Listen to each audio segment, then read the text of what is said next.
The first question that we have for today is from Sam from Washington, D.C. And Sam asks, why do women have a stronger power of prayer? Are there any men who can pray better than women? And how can we strengthen our power of prayer?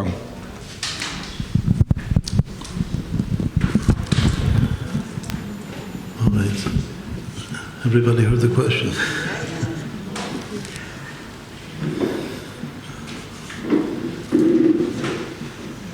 The power of the woman is to be a recipient, what a makabel, to be a concave vessel.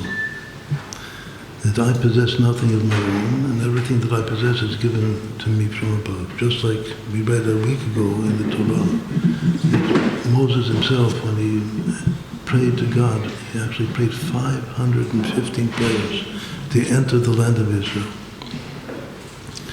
His prayers were not answered because it was just still the exile. Prayers will be answered with the coming of Mashiach. It's not easy to pray, but the greatest prayer, it says, is the prayer that one recognizes that I do not deserve in the right of my good deeds anything. Everything is a gratis gift from God.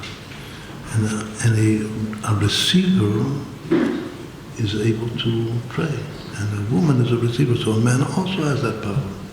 Because there's inter-inclusion. A man has his female aspect to him, his receiver aspect to him. A woman, when she goes out now, especially in our generation, and teaches Torah to other women, she has her male aspect to her. Each one has to manifest both aspects. But the feminine aspect per se is the experience of a receiver.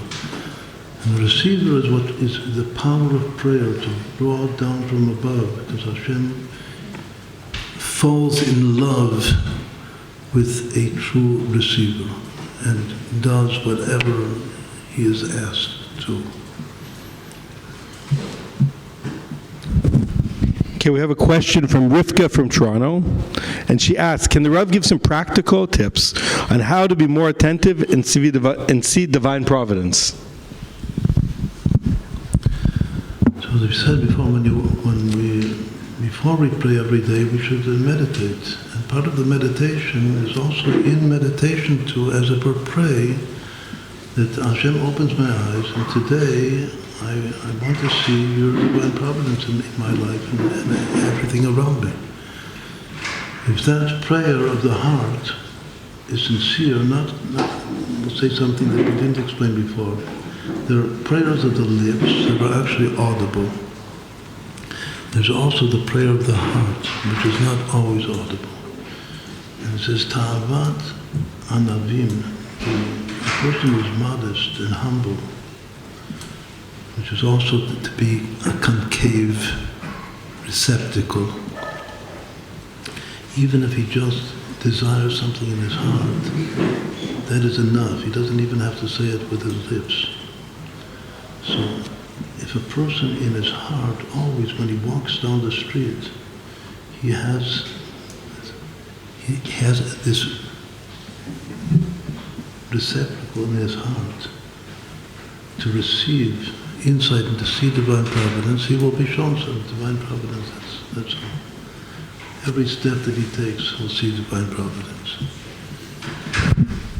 Okay, before we take another question, I'd just like to remind people that it's not too late. You can still ask your questions by sending them via the link on the homepage of the shiur. If you send them quickly, we'll still get them in today. Manny from Los Angeles asks a very interesting and appropriate question. He asks, is it easier to see divine providence in Israel? I'm having problems in LA. Well, you can see divine providence also in LA, wherever you happen to be, but it says, as we just read yesterday in the Torah, that the land of Israel is the land that the eyes of God look at first, and from his providence, the eyes of God means his providence, that the providence is first revealed in the land of Israel, and from there it spreads to the whole world. So definitely you can pick it up in the whole world, but first it shows itself here. Okay, Okay, we have a question from Miami from Michael, who asks, how can one learn Kabbalah if they don't know Hebrew? It's also a very, very good question. The advice is to learn Hebrew as fast as you can. But it doesn't mean that if you don't know Hebrew, you can't learn Kabbalah at all. You definitely can learn concepts from Kabbalah and Chassidut, even if you do not yet know Hebrew. But certainly, if you want to understand in depth, you have to study and learn Hebrew.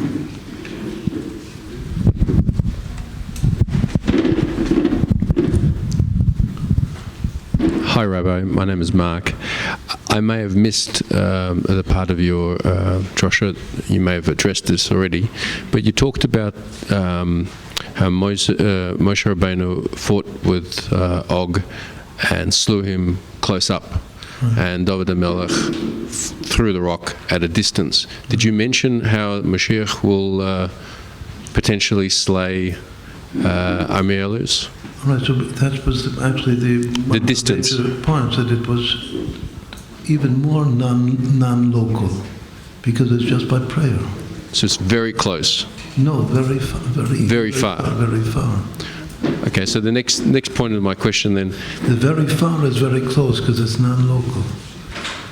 Just like God is all over, so when you pray to God, it's also all over. Okay. The proximity by which it's fought, the battle is fought, usually defines the superiority of the power. So when you're really close, it's easier, per se, to effect than when you're further away.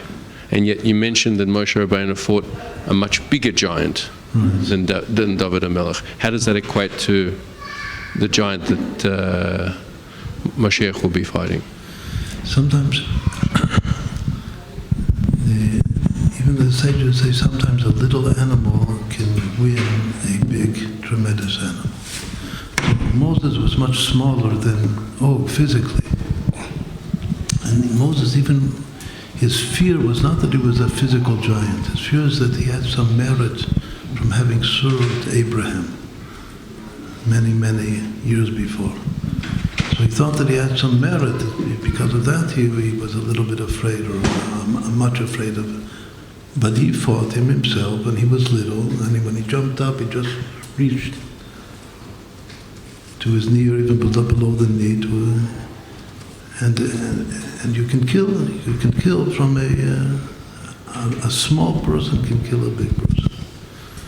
So it said that relatively, physically, he was small, but he killed him with a sword.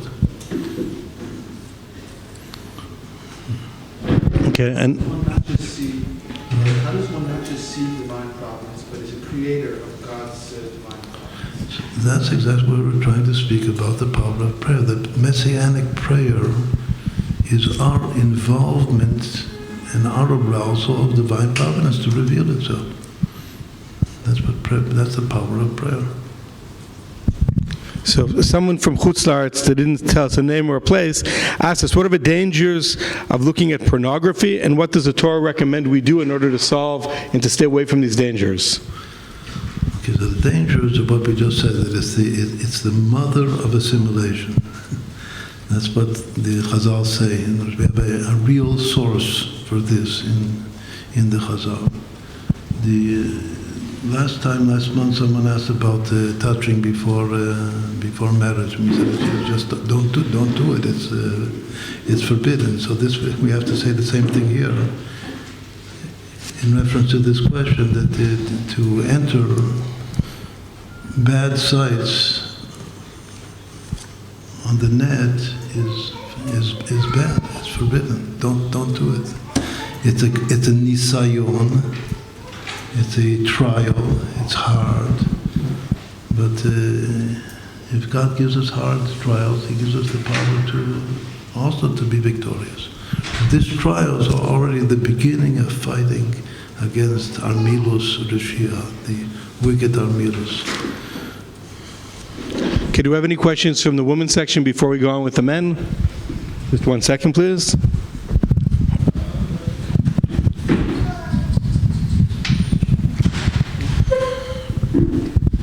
as far as it goes for you.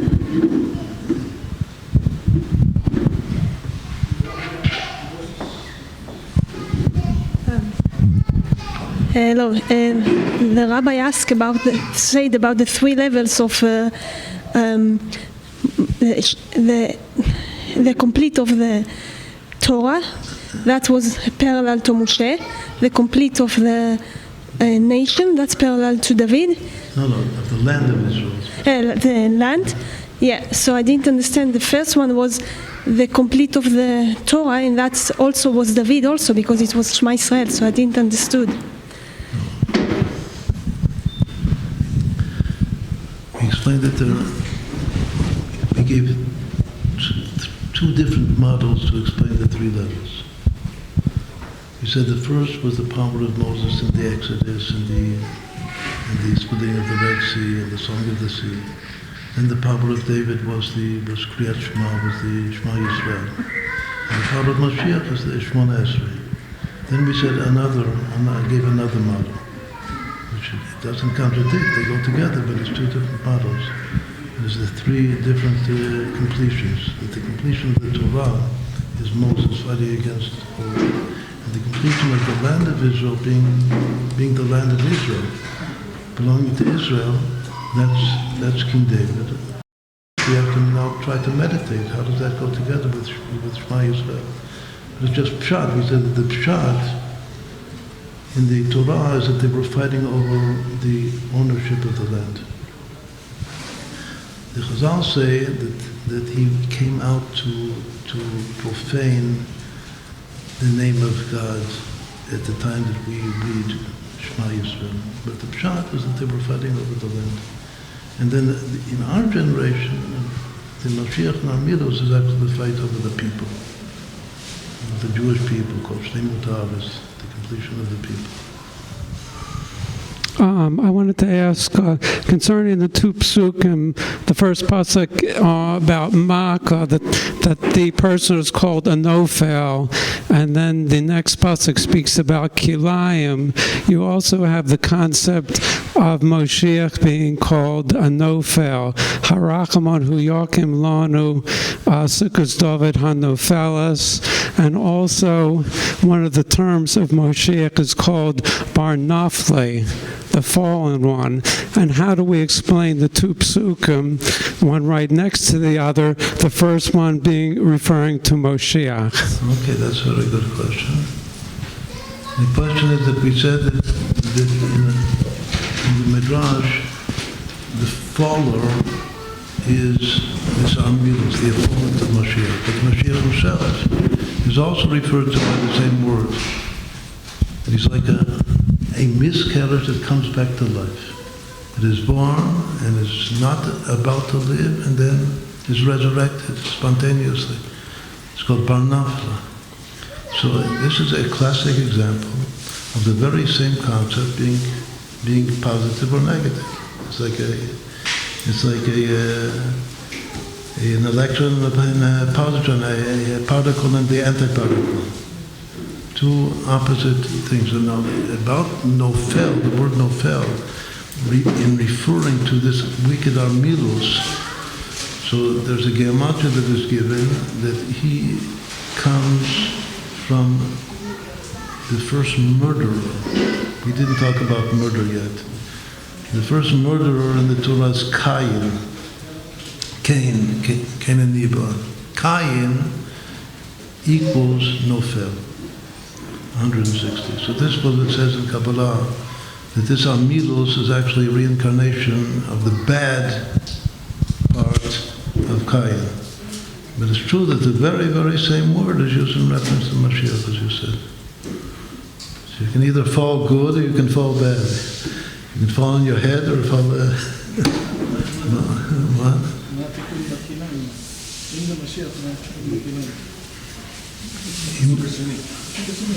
The second verse means the Mashiach will present the mixture, the Kilai. It's very obvious. Rabbi Shalom, my name is Chanoch.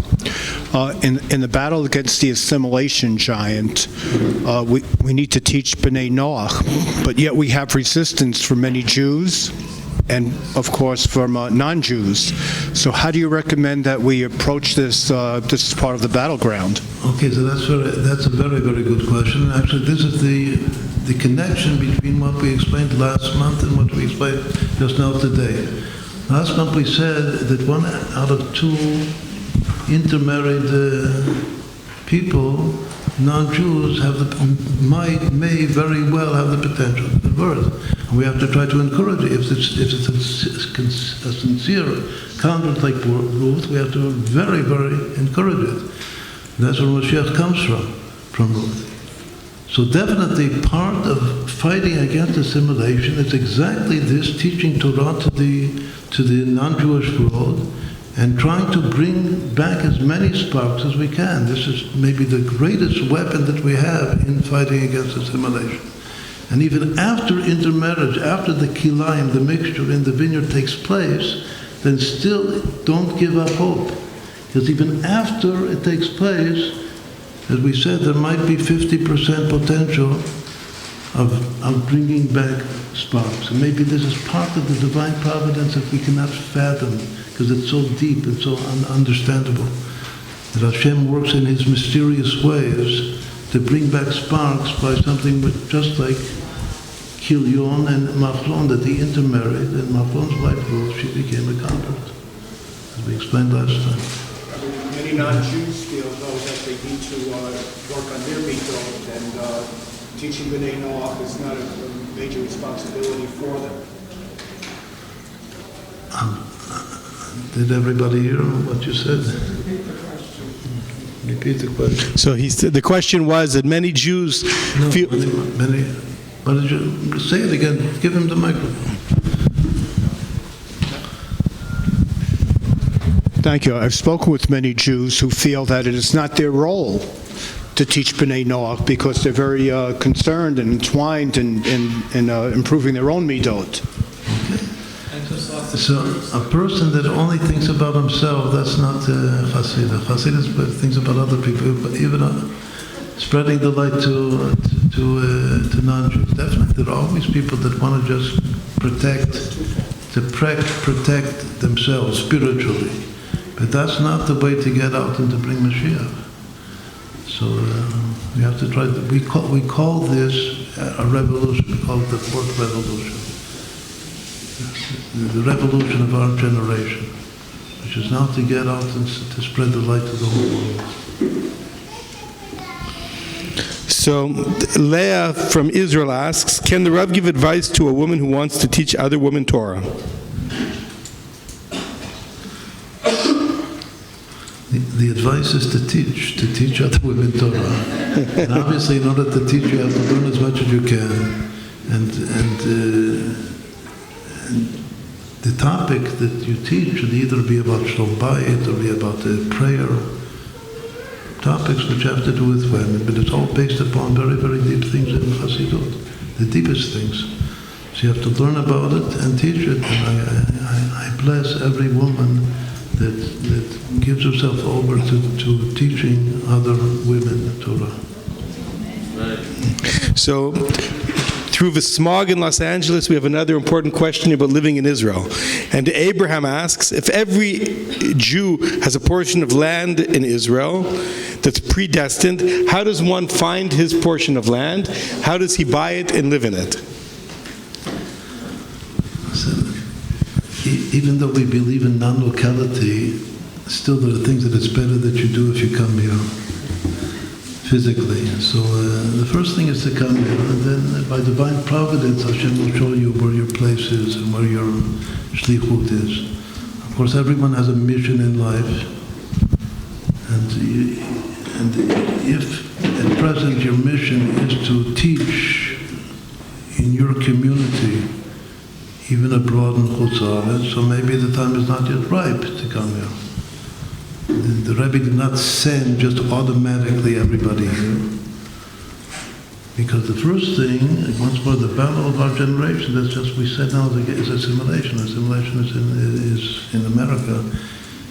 Unfortunately, it's also here, but it's much more there. So if you're fighting assimilation there, so it's not 100%. It's a very, very personal thing whether you should get up and leave and come here. If you have no reason to be there, so definitely get up and leave and come here.